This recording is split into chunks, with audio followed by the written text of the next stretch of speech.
èmi ṣẹ́gun fowó ra lóníkẹ́ máa gbọ́ Power FM yóò ti wá máa ní.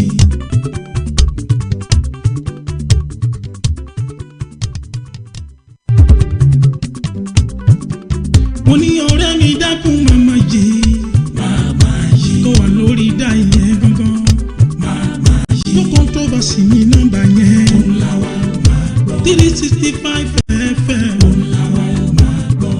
Power FM yóò ti wá máa ní. Power FM yóò ti wá máa ní. ìròyìn tó kún fọ́fọ́ lágbàlá wa máa ní. Power FM yóò ti wá máa ní. ètò tó gbámúṣe lágbàlá wa lẹ́ ó ti gbọ́. Power FM yóò ti wá máa ní. 365 FM tiwa máa ní. Power FM yóò ti wá máa ní. èmi ṣẹ́gun fowó ra lóníkẹ́ máa gbọ́. Power FM yóò ti wá máa ní. Nàìjíríà níbo là ń lọ.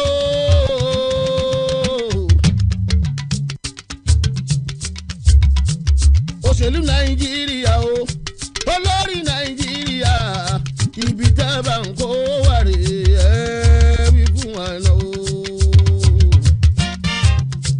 Ọmọ Nàìjíríà, níbo là ń lọ. Òṣèlú Nàìjíríà, olórí Nàìjíríà, ibi tá a bá ń kó wà rè é wí fún wa lọ.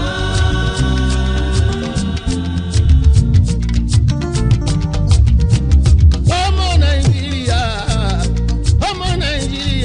níbo là ń lọ. Òṣèlú Nàìjíríà, olórí Nàìjíríà, ibi tẹ́ bá ń kó wà rè é wí fún wa lọ.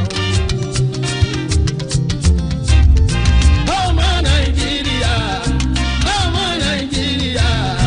níbo là ń lọ. Òṣèlú Today látúntò kan lo agbami rẹ̀ báyìí o. Olórí Nàìjíríà. Lórí ìkànnì kínní tó wà láàrin gbogbo àwọn ìkànnì yòókù. Ẹ̀ṣin tó síwájú ó ti gbàfẹ́ náà o. 1st October 1960. Tó fún wa ní. Power365 online radio. Ìkànnì tí ń bá afẹ́fẹ́ dọ̀rẹ́. Ìkànnì orí afẹ́fẹ́ òun lẹ̀ ń gbọ́ yìí. Politics Today, Òṣèlú Today dẹ̀ là ń sọ la wà lórí ẹ̀ ní ọ̀sán ìní. Lórúkọ gbogbo lọ́gàálọ́gàá tí wọ́n wà ní ilé iṣẹ́ yìí. Bẹ̀rẹ̀ látòrí alága wa tó ṣẹ̀ṣẹ̀ ọjọ́ ìbí ọmọ lọ́jọ́ ìbí àná. Ó ṣẹ̀ṣẹ̀ ṣe ọjọ́ ìbí wọn ní kòpẹ́kòpẹ́ yìí. Olórí Nàìjíríà, òṣèlú Nàìjíríà, ẹ sọ fún wa ní ìgbẹ̀yìn òmìnira ni. Ọmọ Nàìjíríà. Àti gbogbo àwọn lọ́gàálọ́gàá tájọ ń ṣiṣẹ́ ní ilé iṣẹ́ yìí. Òṣèlú Nàìjíríà. Títí kan ẹni tó jẹ́ amójú ẹ̀rọ mi. Àti àwọn tájọ ń ṣiṣẹ́ tájọ ń pòpọ̀ kó lè dáa kó lè dùn. Títí kan àwọn tó wà ní ẹnu ìloro lọ́hùn. Akínyìn pé káàbọ̀. It's Politics Today on Power365 online radio. You're welcome to yet another interesting edition of Politics Today, where we talk about nothing else than politics. All we speak about here is politics as it relates to our country, Nigeria, and how politics is affecting the polity in Nigeria. We can streamline it to Lagos, to your state, and we can decide to make it broad. And since last week, we've been checking on states with crisis, states that are experiencing political crisis at the moment. We mentioned about 3 or 4 of them. Top on the list is Rivers State, followed by Kano State. Edo State too is having its own fair share of political crises, especially looking at the forthcoming elections that is coming up. And we also spoke about Benue State.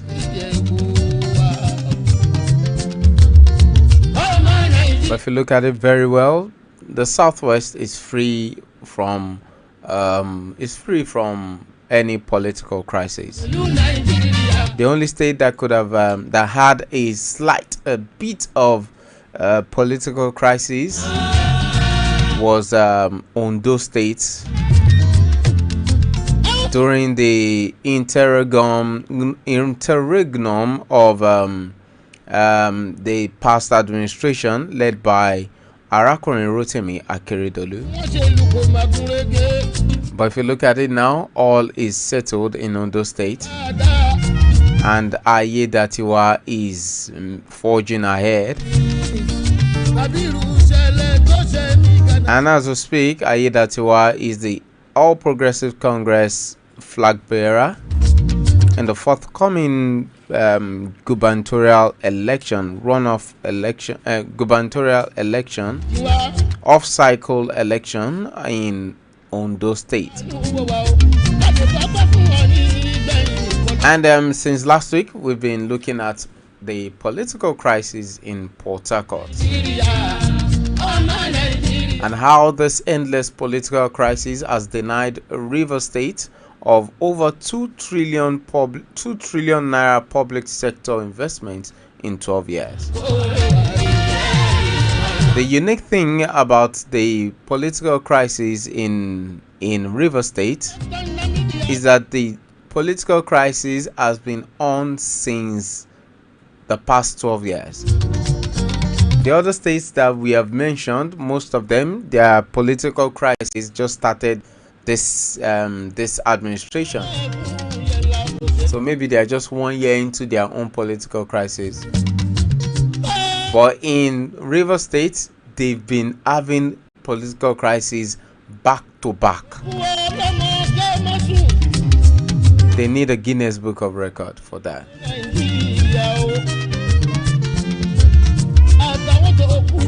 You know, I told you the surface study has revealed that the oil-rich state may have on the first charge lost public sector investments worth over 2 trillion naira. And if you look at it, this is different from the cumulative effect of the raw figures that has been denied Rivers State and the impact of GDP on GDP the projects have made.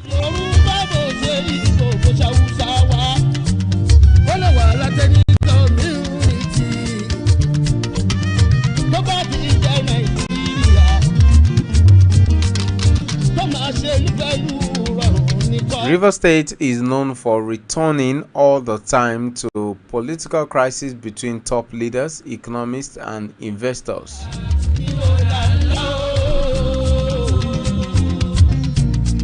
And with this, investors and so many stakeholders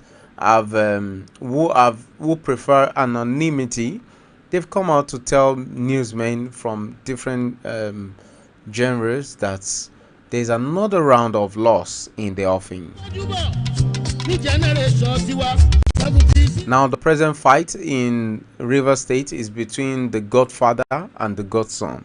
That's Nyesom Wike, who was governor for 8 years and who handpicked Siminalayi Fubara to succeed him despite opposition and accusations of disregard to democracy. Although the reason for their fight is still under debate, but if you look at it critically, it has taken the pattern of the same wars that set the state back from 2012 to 2015 between Wike and his predecessor and godfather Chibuike Rotimi Amechi. It's like history is repeating itself in Rivers State. Remember that Rotimi Amechi was also a minister, but Chibuike used the state power to conquer Rotimi Amechi. Now let's see if similarly Fubara would do the same for Nyesom Wike. The war between Nyesom Wike and his predecessor and godfather Chibuike Rotimi Amechi then destroyed human lives. In fact, the one that is ongoing now has destroyed human lives in Rivers State. Properties are being lost, and there's no growth opportunities, and investment opportunities are being lost.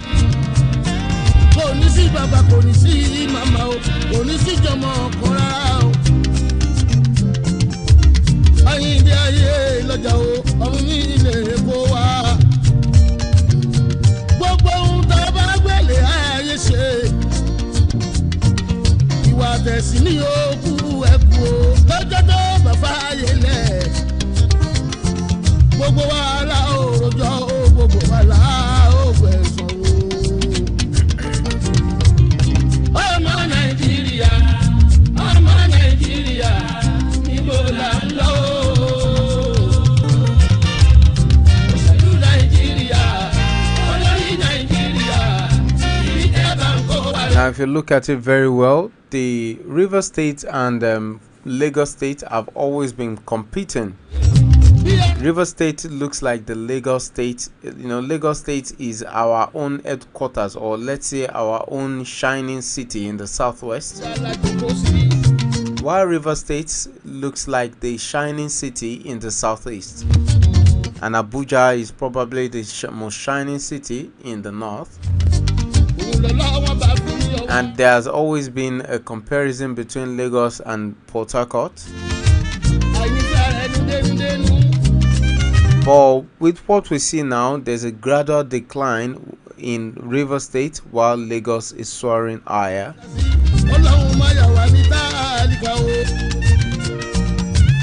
In the first 8 years after the return of democracy, Lagos with Bola Tinubu was in fierce opposition to the center, whereas Rivers was a darling to Obasanjo.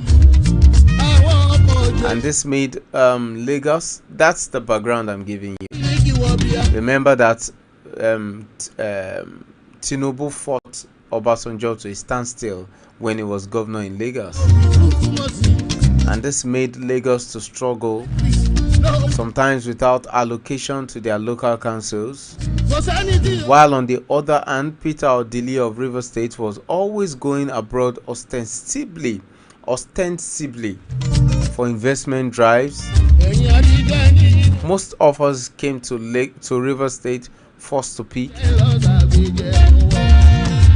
Then Odili appeared to be like the deputy president, especially when Atiku Abubakar, the real vice president, was at war with Obasanjo. I mean, politics in Nigeria is so mind-blowing. You can take 500 years to study politics in Nigeria. By 2010, River State ranked equal with Lagos in terms of annual budget, 429 billion naira each. But if you look at it today, by 2024, Lagos State is 300% higher than River State. The economic ventures they built with bonds have matured to propel its IGR and GDP to high heavens, now with fifth largest economy in Africa, beating countries. That's Lagos State. If you don't believe it, go and Google it.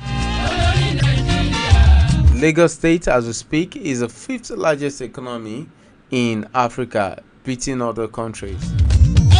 Lagos in 2024 has an annual budget of 2.23 trillion naira, while River State is struggling with 800 billion naira. That may not even be fully implemented due to fresh burst of political crisis.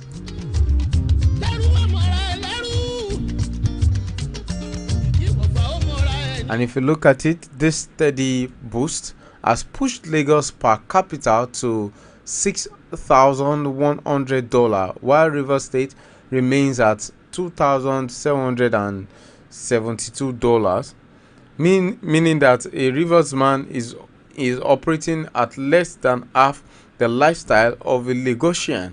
Yes. In gross terms, Lagos has grown from 12 trillion naira GDP to 2010 to 84 trillion naira, whereas Rivers State is still at 19 trillion naira. On a physical note, mega projects that fled rivers, such as the Dangote refinery, went to Lekki in Lagos. Yes, if you look at it in Ibeju-Lekki now, the Dangote refinery is in Ibeju-Lekki. It has moved. They've moved it from River State to Ibeju-Lekki in Lagos.